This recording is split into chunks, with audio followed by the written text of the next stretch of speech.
August 19, 1779. Paulus Hook, New Jersey. Before dawn, 400 American soldiers moved through black marsh water toward a British fort less than a mile across the Hudson River from New York City.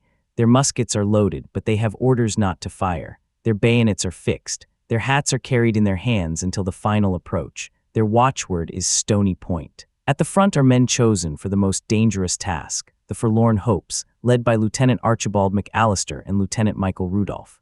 Behind them comes Major Henry Lee, better known as Light Horse Harry. He is only 23 years old. The British garrison ahead is protected by blockhouses, abattis, a canal, marsh, artillery, and the expectation that no American commander would dare attack so close to Manhattan.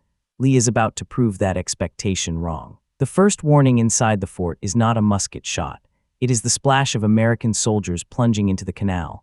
British fire erupts from the blockhouses. The Americans do not stop. They push through the water, break the obstacles, and rush the works with bayonets. Within minutes, most of the garrison is captured. No American musket has been fired. The raid has succeeded. Then Lee discovers the boats meant to carry him away are gone. Daylight is coming. His ammunition has been ruined by the canal. His men are exhausted after a 30-mile night march. They are burdened with more than 100 prisoners. British reinforcements are already moving from New York. Capturing the fort had been the easy part. Now Lee has to escape. Paulus Hook was not a massive battlefield. No army surrendered there. The British reoccupied the post after the Americans withdrew. Yet the raid became one of the sharpest humiliations suffered by British forces around New York during the Revolution. It showed that an American commander could penetrate a fortified post almost within sight of British headquarters, capture most of its defenders, and carry them away before the Empire could react. To understand why that mattered, we have to understand the war in 1779. The Revolution had entered a difficult middle period. The dramatic crisis of 1776 had passed. The American victory at Saratoga had brought France into the war, but French alliance did not immediately end the fighting. Washington's army remained short of food, clothing, money, and reliable manpower.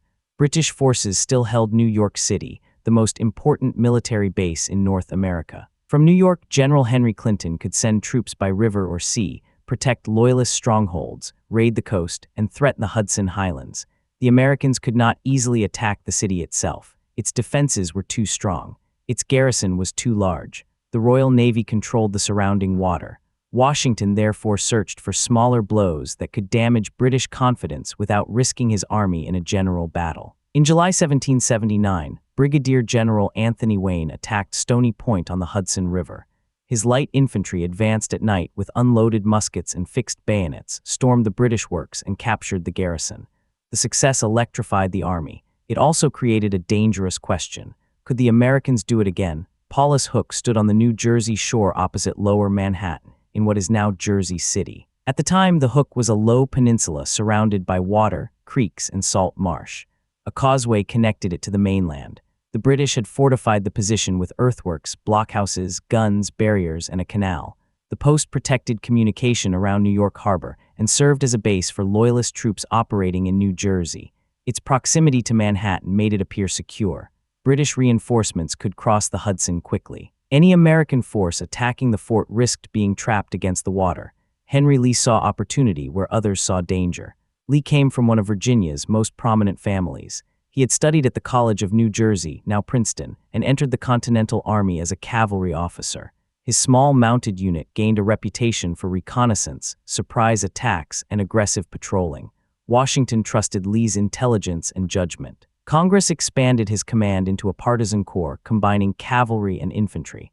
The name Light Horse Harry came from the mounted service that made him famous, but the Paulus Hook raid would depend mostly on infantry. Lee's strength was not simply boldness. It was his ability to combine intelligence, speed, deception, and exact timing. A reckless commander might have charged the fort because Stony Point had succeeded. Lee studied the approaches. He gathered information about the canal and marsh. He coordinated with Washington and Major General Lord Sterling. He arranged patrols to conceal the route. He assigned supporting forces to watch roads, cover the retreat, and respond if British troops landed behind him. He planned boats to remove prisoners and men after the assault. He divided the attacking force into columns, each with a precise objective. He also understood that the main danger would come after victory.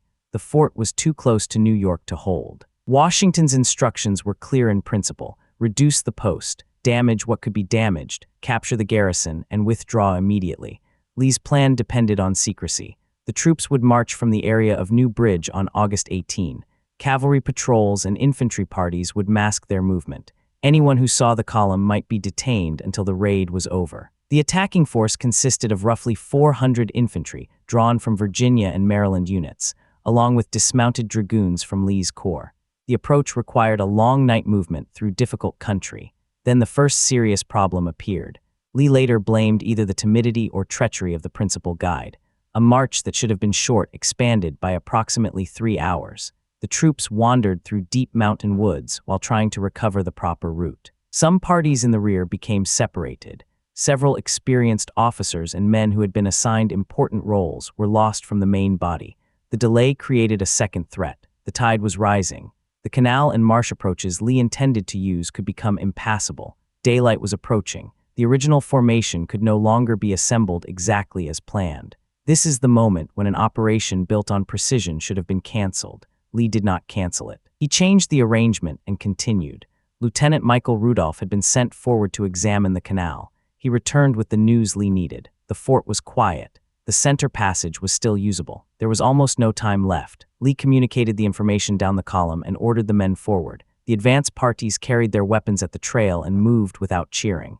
No musket was to be fired. The bayonet would be the only answer. The order sounds severe because it was. A gunshot could alert the fort before the Americans crossed the obstacles. A premature exchange could allow the defenders to load cannon with grapeshot and turn the narrow approaches into a killing ground. Silence was protection. If you enjoy seeing how one tactical decision changes an entire battle, subscribe. Lee had reached the fort, but almost every part of his original plan was already beginning to fail. The forlorn hopes entered the canal. That splash gave the first alarm. British troops opened fire from blockhouses and behind the abattis. The American columns kept moving. McAllister and Rudolph led the front. Major Jonathan Clark pushed the right column through the obstacles. Captain Robert Forsyth's column turned toward the quarters and seized officers and troops posted outside the main work. Captain Handy's rear column moved in support. The Americans reached the fort before the defenders could fire a single artillery piece. Lee later wrote that the victory was completed in the space of a few moments. Inside the works, confusion moved faster than orders. The garrison numbered roughly 200 men at the time of the attack. Its normal Loyalist commander, Lieutenant Colonel Abraham Van Buskirk, had marched out with much of his battalion the previous evening. Major William Sutherland remained in command, reinforced by Hessian troops. The timing helped Lee, but it did not make the fort defenseless. Sutherland avoided capture after a soldier reportedly pretended to be him and misdirected the Americans. He withdrew with a small group into a blockhouse or redoubt the raiders did not take. Most of the remaining garrison was overwhelmed. American troops captured officers, enlisted men, a standard and control of the main works. They did not stop to celebrate. Lee's orders prohibited plunder. The fort contained military stores, barracks, guns, sick soldiers, women, and children. Lee had intended to burn the barracks but abandoned the plan when he found non-combatants and sick people inside.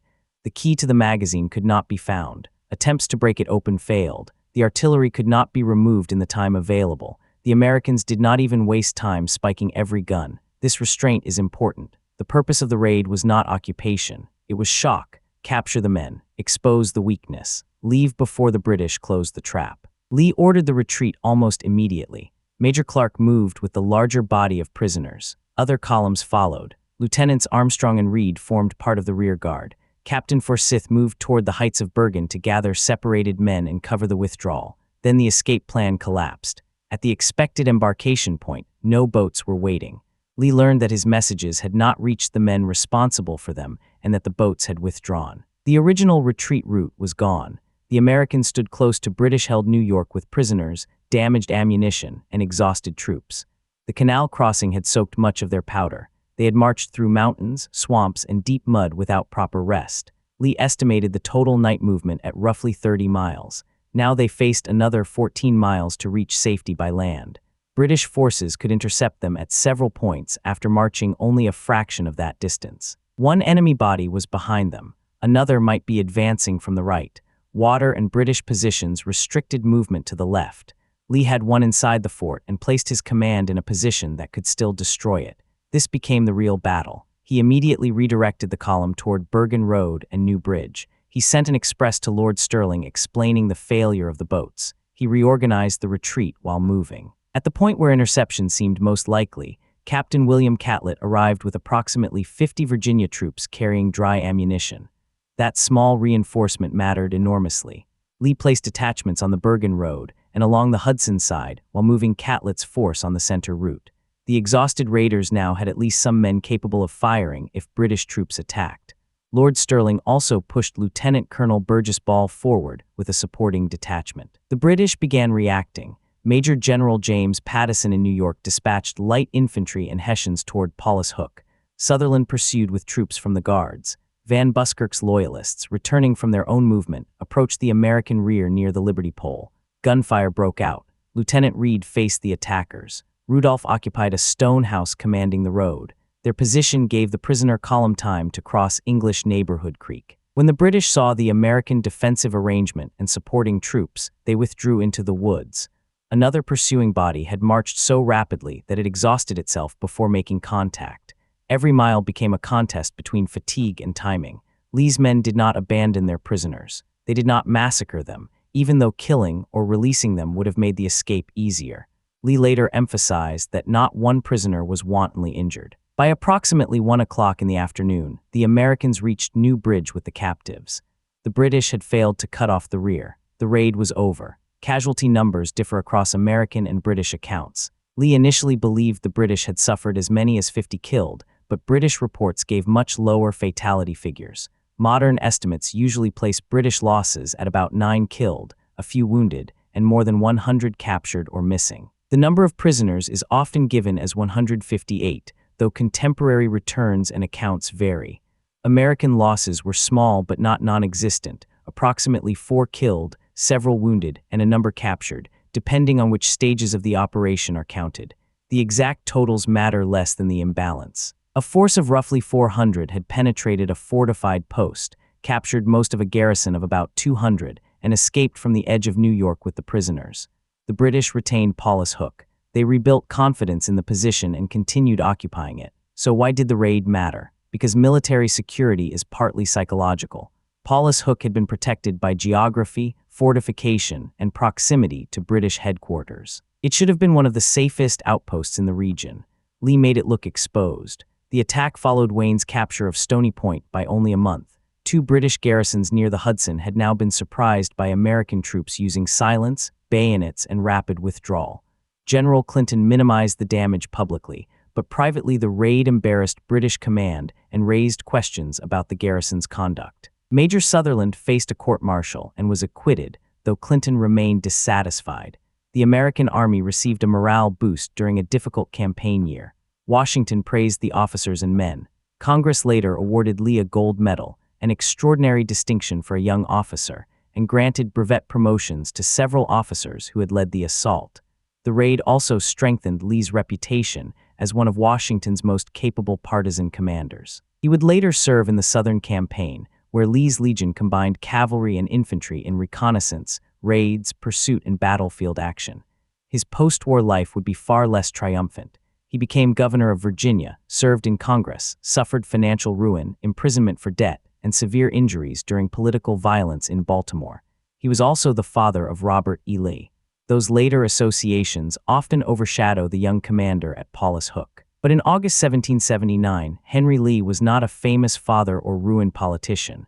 He was a 23-year-old major making decisions in darkness while his plan disintegrated. The guide lost the route. The march took too long. Men became separated. The tide rose. Daylight approached. The boats disappeared. The powder was soaked. The enemy moved to intercept. Lee continued adjusting faster than the crisis developed. That is the lesson of Paulus Hook. The raid was not brilliant because everything went according to plan.